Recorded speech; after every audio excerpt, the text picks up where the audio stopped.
This is the Read to Lead podcast, episode 186. Hi, I'm Christopher Lochhead, co-author of Play Bigger, How Pirates, Dreamers, and Innovators Create and Dominate Markets, and co-host of the Legends and Losers podcast.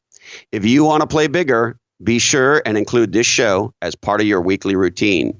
It's the Read to Lead podcast with my friend, Jeff Brown.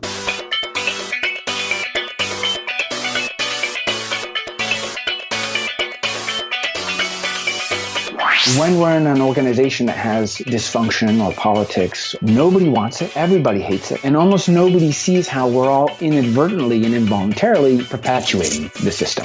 Welcome to the Read to Lead podcast with Jeff Brown.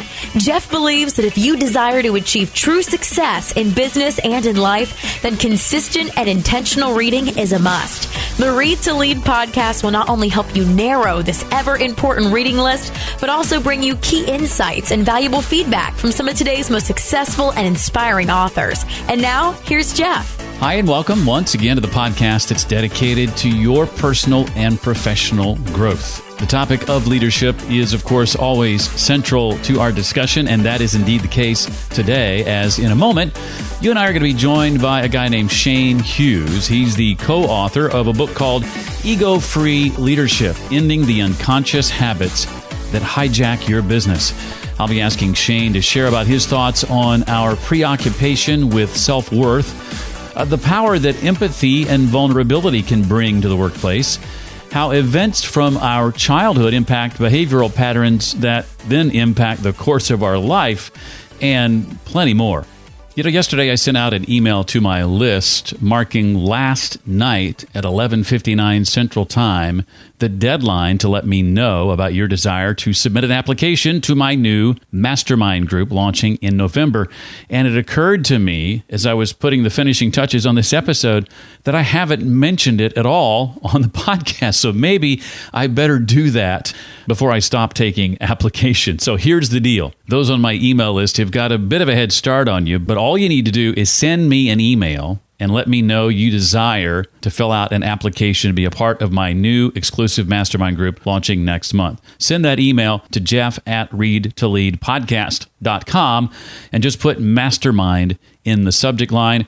I'll reply with a link to that application and also a website with all the details. Now, I already have more applicants than I have slots to fill. And so over the coming days, I've got my work cut out for me in determining who is going to be ultimately in our group. But if you desire clarity in your business journey, if you are thrilled with the idea of collaborating with other respected influencers and peers, if you're self-aware enough to know you have room to improve and you welcome having others you trust critique your work, if you long for the confidence to know beyond a doubt that you're headed in the right direction, then you may be the perfect fit for a group like this. So send me an email, jeff@readtoleadpodcast.com with mastermind in the subject line right away, and I'll be sure to get you those details on how you can apply for one of the 10 slots.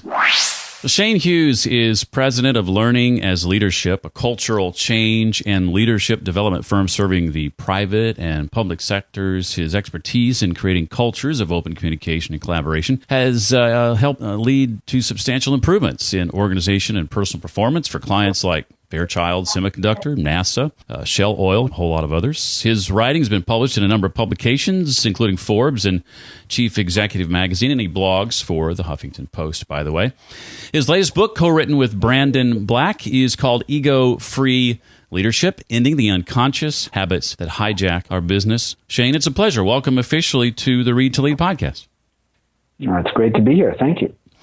Well, I have thoroughly enjoyed this book, and it reminds me of some of those sort of business parables that you read from the likes of Bob Burg, Go Giver, or Ken Blanchard. I really love how you and Brandon have managed to weave story throughout as you share these concepts, and the stories do such a fantastic job of illustrating the concepts in real-world settings. Thank you. You cut out for a little bit, so I'm expressing gratitude for a statement that I mostly missed. But it sounded positive. It was overwhelmingly positive. You'll have to come back and listen to it later. It was awesome. Well, hopefully that's not the norm here as we move along, but I'll attempt to jump into the first question. I'd love for you, Shayne, to describe some of this ground you cover right at the very beginning of the book in chapter 1, including our preoccupation with things like self-worth, things that hijack our behaviors, the desired and dreaded images duos that you talk about, and how to recognize this behavior in ourselves when it's happening. Yeah, maybe the way to describe that most simply is through my own experience. So I started doing this work when I was an undergrad about 25 years ago. And I was going to UC Berkeley. I was a pretty good student, but I had one fatal flaw that really held me back, that I really actually felt was more like a personality trait. And that was just a real problematic lack of discipline that in particular showed up as a procrastination problem. So I would have papers to write for my major, my field of study. And as the date approached, I would just know each morning as I got up, I got to work on this. And I would delay it until finally the night before it was due, I would, in a mad dash of stress productivity, write the thing and hand it in. And so I always handed things in on time. Nothing was ever late, but it was always, in essence, not my best work. And it was really aggravating because I thought to myself, if I could just start earlier, I could do such a good job. Like, why can't I do this? This is terrible. And at some point we get quite judgmental about my lack of discipline and follow through, and had stories about how both my parents were kind of underachievers. So it was genetic. And what I realized as I began this work is, in fact, that whole story was basically a cover for fear that was related to my self-worth. And in particular, for me, was related to my intelligence. And, in this sense, I'm a pretty good student at a pretty good university. So we could say objectively that I had intelligence. But that's different than what I felt on the inside and what I believed. And I was afraid that I couldn't succeed at this level, that I wasn't smart enough. So my fear of being stupid, and if we can get to this later, also really my fear of being stupid, I think this is often true, is actually a fear of not being really brilliant and really smart, caused me to delay things and put it off. And so I was being hijacked. I knew the right solution, Jeff, which was start early, get feedback, work on it. And then my behavior was something totally different. And it's because fear was creating stress, and that stress was causing me to avoid. And so as long as I was at the mercy of that fear, I'm not going to make progress. So that's a procrastination example. But this same framework applies to conflict avoidance, and also applies to more reactive behaviors like anger or being abrasive, getting pulled into details, task-oriented. A lot of these unhelpful behaviors that we have that we tend to think are personality are usually driven more by protecting our sense of self-worth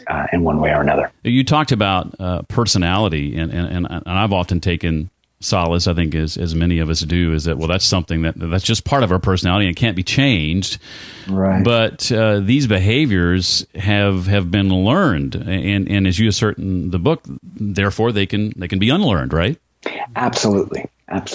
So procrastination is a great example where it I don't know that anyone can believe more strongly than I believed that my procrastination was personality driven. Like, it was really completely my mental model around that. And I had a lot of judgment and even embarrassment, shame around that. And once I noticed that, in fact, because basically, Jeff, the way it works is I was afraid that if I started early and I did my best work and I turned in a paper and then I got a mediocre grade, that meant that I wasn't smart enough. My best work wasn't good enough. Whereas I had a built-in excuse always that, well, the reason it wasn't better is because I have this unproductive personality flaw. So I was doing a trade-off, and we began to see that our ego behaviors give us benefits. So the benefit to me was, it was something unwanted. It was poor results, but the benefit was it gave me an out. And this allows us to see how the behaviors that we tend to call personality traits that we don't like are actually behaviors that we're unconsciously committed to because they serve our comfort zone in a certain way. And so as I began to identify this, and make my fear, basically a failure, more explicit, and noticing how it was causing me to move away from what was uncomfortable, I then was actually able to go into the heart of what I needed to do. And over time, that changed. And I would say probably today that one of my strengths in life is my ability to move forward on things that are uncomfortable, that I'm not sure how I'm going to do. So this fatal flaw has actually become a strength. And so in that sense, it can take a little while. It's not an overnight thing, but it's completely reversible if you want it. Expound on this concept of these phrases you compare and contrast in, I think it's chapter 3 or 4 of the book, at the mercy versus at the source. How does that play into this? So at the mercy is basically, we're trying to describe our state of being, like our experience of the present moment. And at the mercy is when we feel like outside circumstances or people are in some ways dictating our internal sense of calm and our well-being. So this can be chronic, like I feel stressed about work or finances or how many meetings I'm double booked at, or it can be chronic. My boss or the board just criticized me and I'm feeling acutely threatened. So we have negative emotions in that moment. And you can imagine in my scenario with the procrastination, I felt at the mercy when I had this thing due, like, I just wish I didn't have this paper to write, because right now I'm just feeling at the mercy that I have to do it, and at the mercy of my own behavior that I'm not making more progress on it. And if you contrast that with at the source, I would describe it. So at the mercy, we can spend a lot of time in this space. Sometimes 90 to 98% of our waking life is feeling at the mercy of demands and kids and responsibility, deliverables. And whereas at the source, I think, is actually more our natural state. So think about our kids before they learn to be adults are often more at peace. They're in the present moment. They're simple. They're connected. They're asking questions. They're just showing up in their natural state of being that I think as adults we often lose. And so a lot of our work is around how when I want to change a behavior, it's not at the behavior that I have leverage. As long as I'm trying to force myself to do this thing that I'm afraid of doing, but I haven't resolved the fear that I'm feeling, I might be able to will myself for some short period of time to force a new behavior, but it's not going to be sustainable because I'm still at the mercy of all the tension that I carry. And often I just do it in other unproductive ways. Whereas if I can shift the underlying sources of tension and come back to more my natural state of curiosity and exploration and learning and connectedness, then often these personality, quote unquote, behaviors tend to resolve themselves. I end up finding simple, more courageous ways to move forward because I'm not in this more reactive at the mercy state. And am I correct in understanding that when we're in that state, we often pull out of others the very behaviors we're trying and reactions instead of we're trying to avoid in the first place, sort of the self-fulfilling prophecy type idea, right? So when I'm in the at the mercy state, you're saying? Yeah. Yes. Yeah. That's the thing that in some ways is both most troubling, but also perhaps our greatest leverage. So we feel at the mercy and we fall into these self-protective behaviors when we feel threatened. So if I feel like you're criticizing me or you're judging me, I'm going to feel in danger. And so I'm going to go into these automatic coping strategies, which might involve shutting down, withdrawing, criticizing you back, judging you.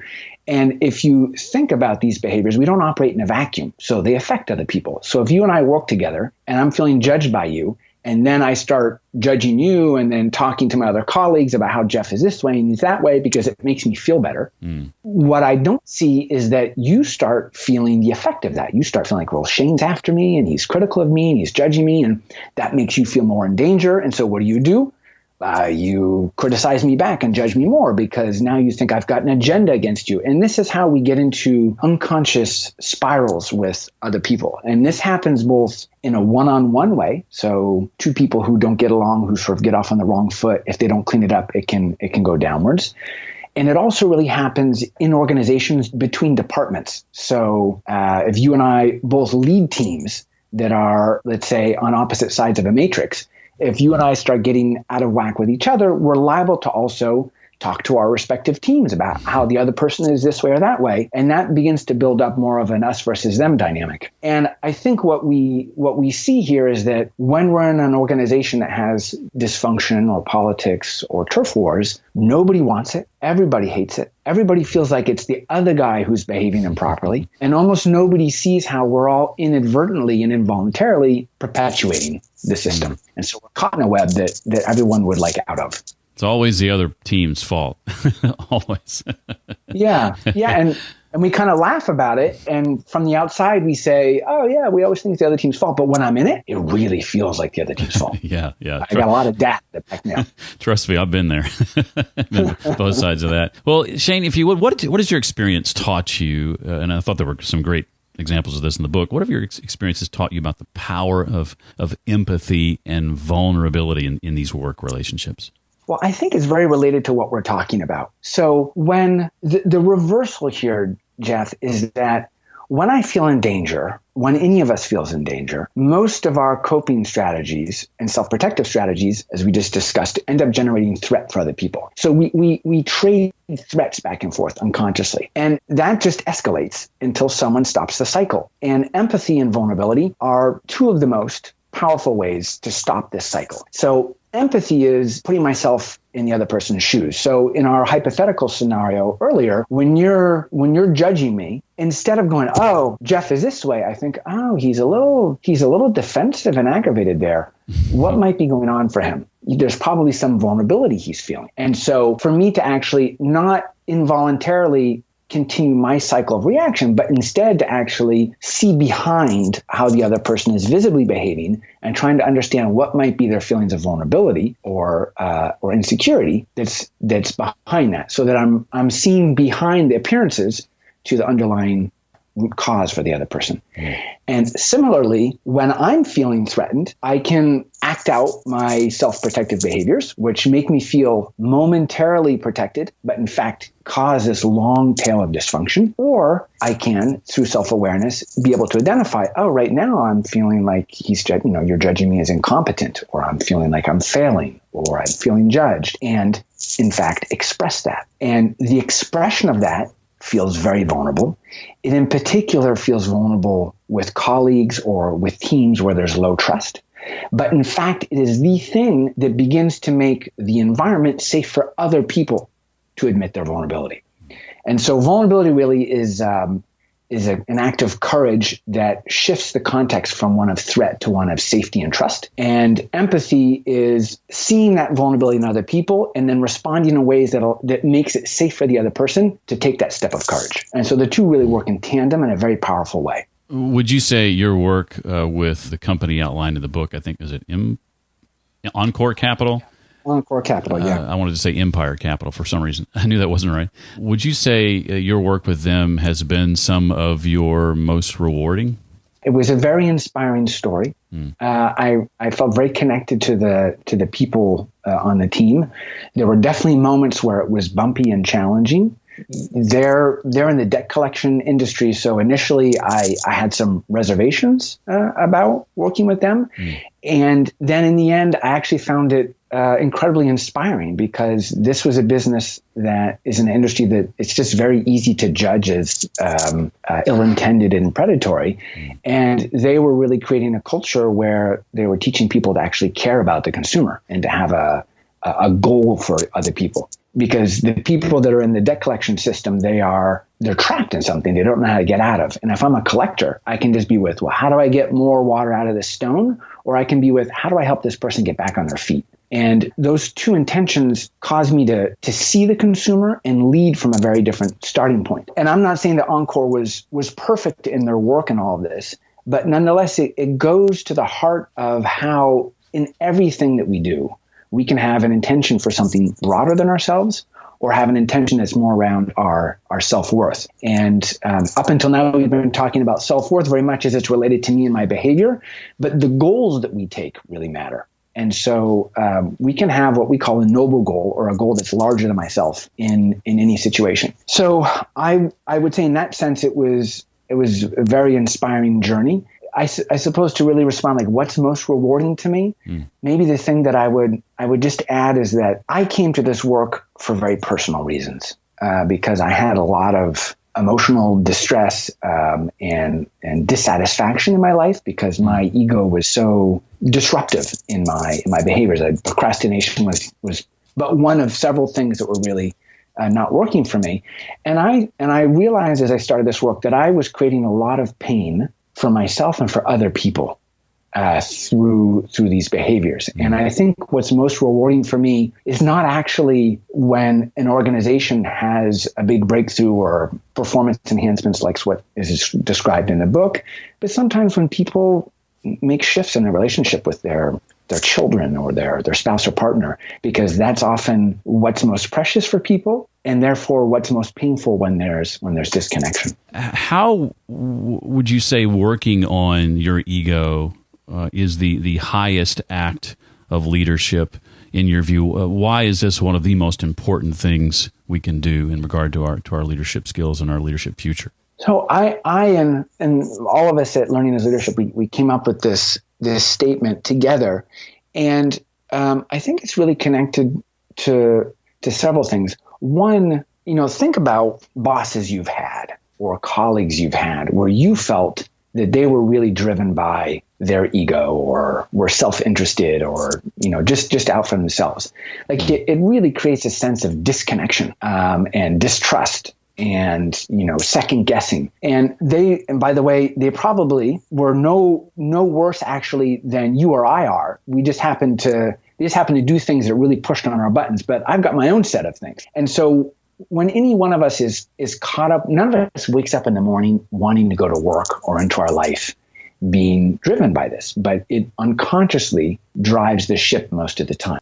And so it really has a negative effect on the quality of our relationships, on the level of trust in our organizations. Spread out across an organizational culture can really create toxicity, disconnection, turf wars. And so I tend to think that most organizations and teams operate somewhere well below 50% of their capacity, not because they could do more work or work more hours, but because a lot of their energy actually goes into avoidance, redundancy, judging, workaround. And a lot of people have a tremendous amount of work stress. And when you look at surveys around why people feel stress at work, it's usually not because there's too much work. It's because of painful, stressful relationships that feel dangerous to them. And so working on our ego and cleaning up our own stuff, and then therefore, not bringing that, but bringing something cleaner, more at the source, more centered, and then beginning to create an environment or a context where you help other people do that actually transforms the effectiveness of a workplace. And it also brings, I think, a sense of wholeness and connection to people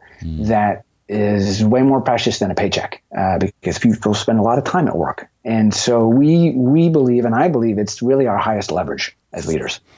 Well, Shayne, I have a couple of questions I want to ask you, not directly related to the book, but before I jump into that in the time we have remaining, is there anything else from the book you want to make sure that we know about? So most of the book is the story of the CEO of Encore Capital, Brandon Black. But we have one chapter that is written by an executive on his team, Amy Anouk, and she shares her journey as a woman coming up in this company, and she felt passed over in many moments, and that there were hurdles that she had to jump through as a woman that a man wouldn't have, and that there were no women to teach her how to do that.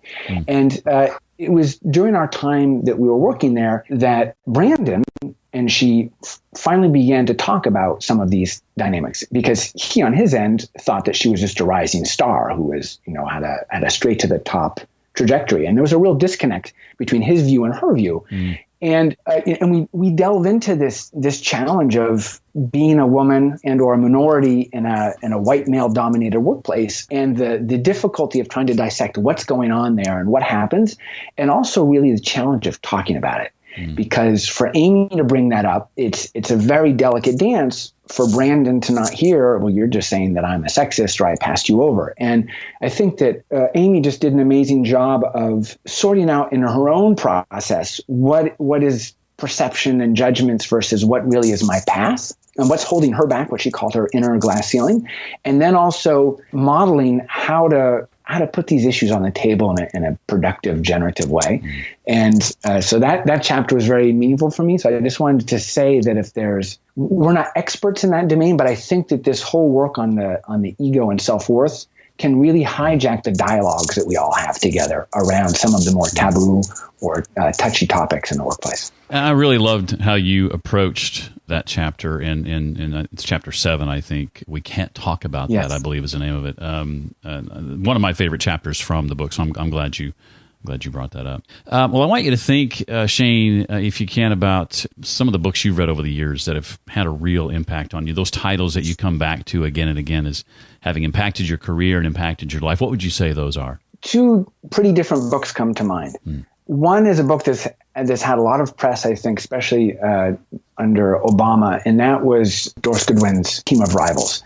And I was just really inspired by that book and by her portrayal of Lincoln, because he appeared to me in the book to be someone who had some difficulties, frailties, vulnerabilities, plenty of moments where he could have easily felt betrayed or backstabbed or hurt by other people or not respected. So when I think about a leader who shows up aiming to be aware of and not involuntarily reacting to the slights that he or she may perceive, he was someone who seemed to be able to note that, put it aside, and empathize with, well, what might be going on for the other person? If I'm not just going to prescribe ill intent to them, like, where are they coming from? Empathize with your enemy type of thing. And also have the larger goal in mind, and to be able to not lose sight of his purpose or his compass of what really matters because he's feeling aggressed or betrayed in some way. So I found that whole story, and there was all the rivals and different people, but the way Lincoln walked that path, I recall underlining a lot of passages. So that's one book. Do I have time to talk about a second? Sure, absolutely. The more the merrier. Okay. The other one, completely different. So Elizabeth Gilbert, who I think is mostly known for Eat, Pray, Love, wrote a book called Big Magic that I think is tied to the TED Talk that she did around genius and where that comes from. I just found that book one of the more mentally and emotionally inspiring books I've read in the last decade. And she has a really interesting writing style. Like, it's short chapters that are somewhere between a page and 3 pages, simple sentences. But I found myself reading like 3 to 5 pages and then having to pause because I felt like I needed to absorb what she was saying. And I bring it up because it's connected. I think it struck a chord in me, because so much of our work in my life's path is around learning to identify how my preoccupation with my own competence and value is getting in the way of me being connected to other people, being open to my intuition, being not just intellectually connected to a sense of purpose, but feeling emotionally guided by it. And I thought, in very different language, she was really getting at how to get out of our own way and be open to the flow of ideas and inspiration and what we want in a way that was funny, accessible, pragmatic. So I dug that book a lot.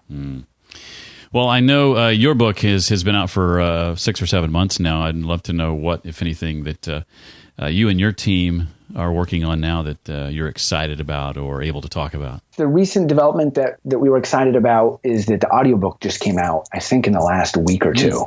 Okay. We had a number of clients kept coming back to us saying, you need to do an audiobook. You need to do an audiobook. And so our publisher wanted us to have professional narrators, and we ended up deciding to have Brandon and Amy and I read our sections just because we felt it was connected to our wanting to offer something that was authentic and real for people. So if people are into audiobooks, that's actually us talking. And so it's probably not quite as perfect as it would be if it were professional narrators, but it's as real as we could make it. Other than that, right now, I only have the faintest rumblings of another book in the cooker. So there's nothing exciting like that going on, but we are constantly engaged with organizations, large and small, nonprofits, entrepreneurs, leaders from large organizations who are interested in doing this in-depth work for either themselves or their teams or organizations around the ego. So if in listening to this or reading the book, it strikes a chord around the things that are getting in your way. I see myself not as an expert in ivory tower, but really a practitioner, like the people out there, working on my stuff every day and really looking to partner with people who want to create a different context around themselves, a different environment in their workplace and in their families. And so anyone who would like to connect on that level, we need less ego on the planet these days. You mentioned audiobooks. I tend to be drawn to audiobooks that are indeed read by the authors themselves versus books that are read by people like me.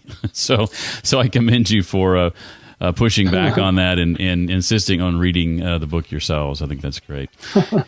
Well, the book, again, from Shayne Hughes and Brandon Black is called Ego-Free Leadership, Ending the Unconscious Habits That Hijack Your Business. I really appreciate you taking the time, Shayne. Thank you so much for writing it, and thank you so much for appearing on the show. Well, thank you for having me, Jeff. I really enjoyed it. On our show notes page, created especially for this episode, I've included a number of ways to connect with Shayne and also the links and resources mentioned and discussed during our conversation. You can find all that at readtoleadpodcast.com/186 for episode 186. Remember to act quickly to find out more about submitting an application for my exclusive Mastermind Group launching next month. Send an email with Mastermind in the subject line to jeff@readtoleadpodcast.com. Well, that's going to do it for this week. I look forward to seeing you next time for the next episode of the Read to Lead podcast. Thanks so much for listening to the Read to Lead podcast. As a subscriber, we challenge you to be more than just a passive listener. Become a vital member of the community. Visit us on the web at readtoleadpodcast.com. Until next time, remember, leaders read and readers lead.